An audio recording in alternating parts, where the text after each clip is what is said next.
Hi, recovering mom. I have a question that I'm going to read. I love it. This is from someone who has been weight restored. They even think maybe they're an overshoot. Okay, so let's get right into it. They've been weight restored, maybe overshoot for 2 years now. However, I still feel trapped and only allow myself certain types of foods. I avoid fast food, I avoid sugar, I avoid too many carbs, too much oil. I eat extremely healthy, but a lot of healthy food. Honestly, I could eat all day and I'm never full. I still haven't gotten my period back. My last period was about 12 years ago, and I just don't know what to do anymore. I cut back on exercise and only work out 3 to 4 times a week for 30 minutes. What do? I just want to be able to live my life and not think about food like literally all the damn time and get a regular cycle.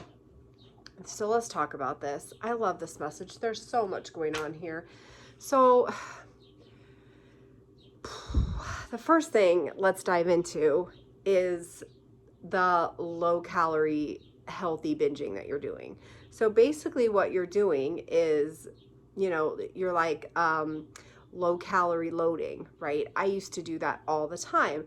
I would fill myself with all the low calorie healthy alternatives of foods. Sure, you're going to get a full belly, right? Often those foods actually make us feel fuller and more bloated than other foods because they're full of fibers and waters, right? They're not high processed foods. So usually those foods do affect our tummy in a different way.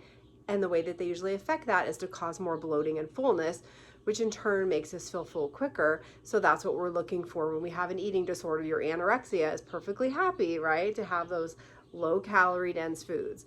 So I used to do that all the time. That's what I ate. So don't be fooled that you're recovering on this low calorie healthy food. You're just switching eating disorder behaviors, okay? That's what's happening here. And so you're also saying that you're at your maintenance weight, right? Or maybe you're even in overshoot. And I would maybe question that a little bit. I don't know you. I don't know for sure. But I would maybe question that maybe you're not at your regular weight, or you're not at your, set point weight that is for your body. And why I'm kind of curious about that is because in order to fully recover from this eating disorder, you're going to have to eat a wide variety of foods. You're going to have to eat your fear foods. That's what's going to happen. And when you do that, will your weight likely go up again?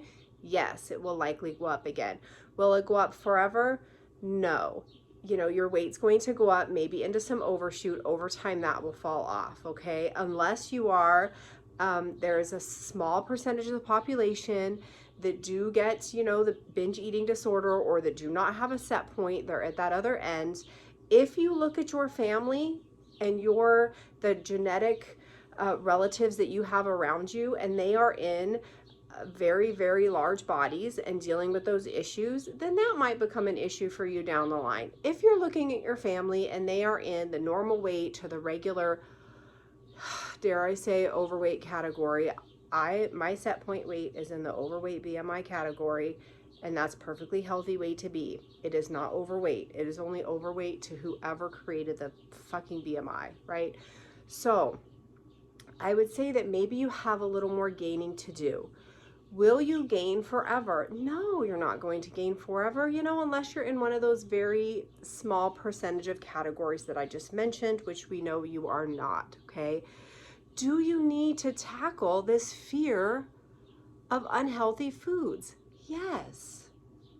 If you are going throughout your day only eating healthy versions of things, staying away from fat, staying away from high calories, what else are you staying away from? Staying away from carbs and sugars, it's still an eating disorder. Just because you are at what you perceive as your maintenance weight, is that what you called it, weight restored weight, does not mean that you are free from your eating disorder or even close. All that means that you are able to eat a little extra safe foods, okay?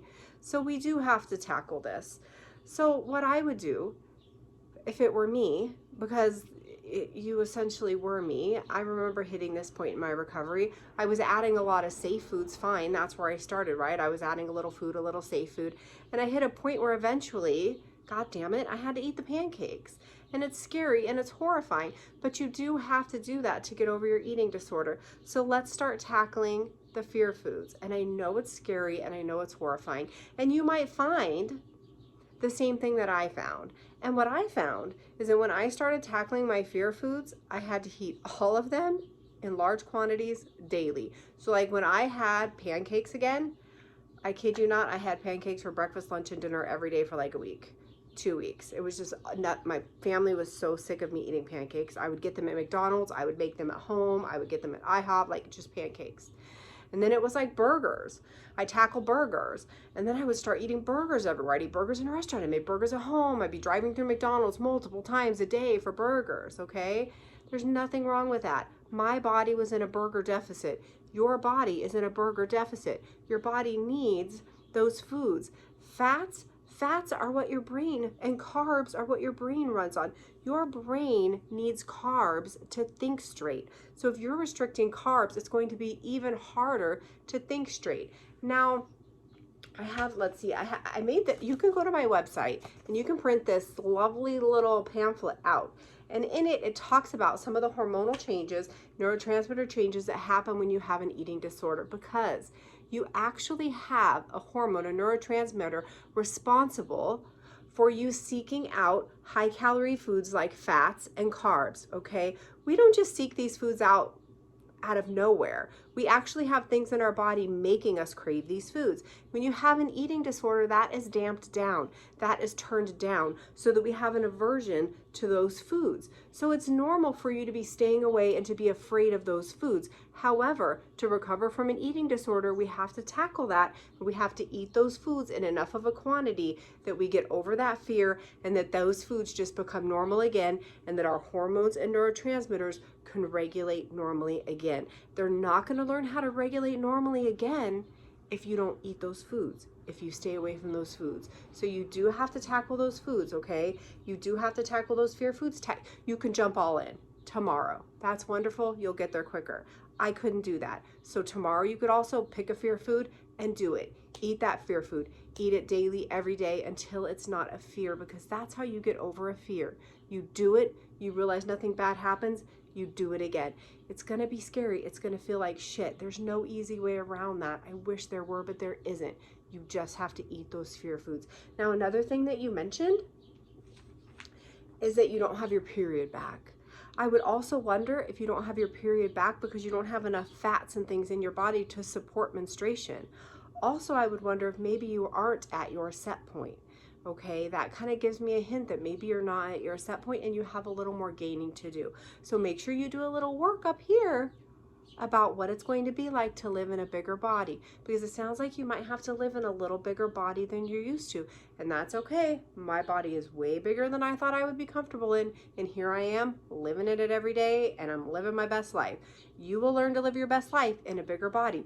You just have to get in that bigger body. You have to feel like shit, and you have to get used to it. And then your mind and your brain will catch up, and you'll get used to living in that bigger body. Are you going to have to do some work around diet culture and fat phobia and what society says about your bigger body?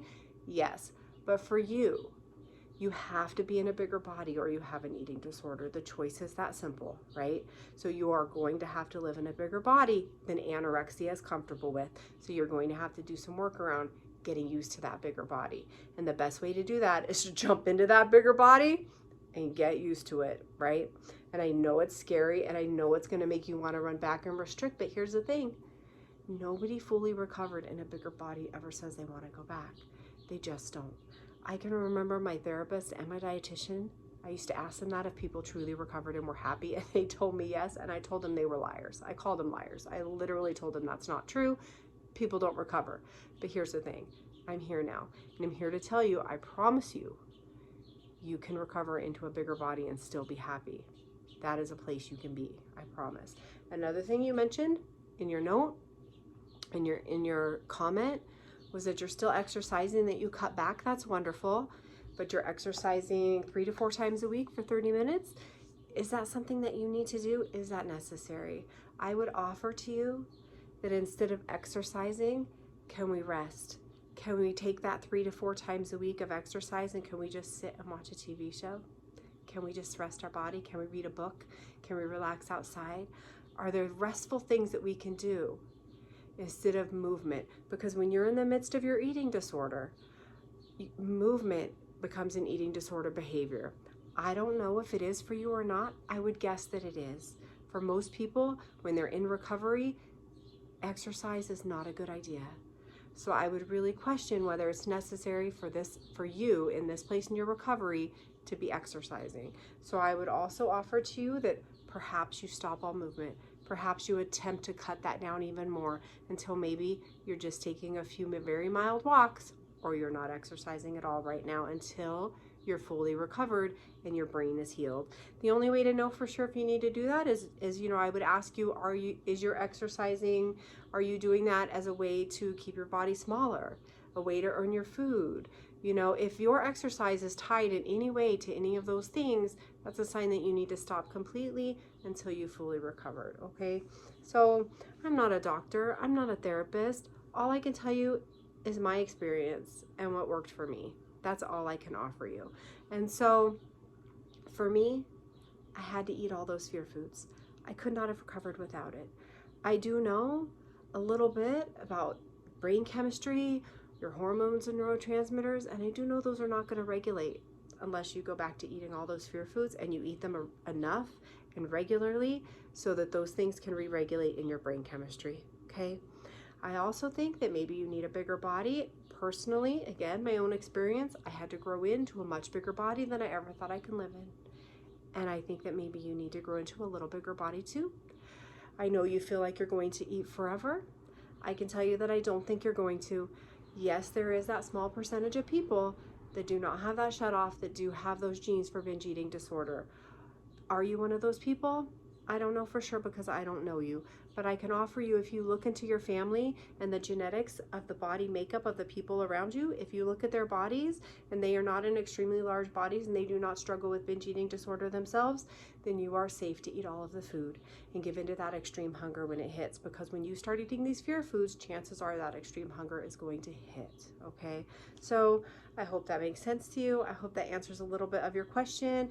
All I can do is offer up what worked for me, because I have been there, I remember clearly, and I know you can do it and you can make it, but you can't give up and you can't stop at eating more and eating healthy. That's not a place that you can stop. You have to push through that spot, that place of being in a bigger body but still being safe, because that's just an eating disorder in a bigger body. You still have an eating disorder, it's just an eating disorder in a bigger body. So now let's finish recovery. Let's do what we have to do to completely get rid of the eating disorder.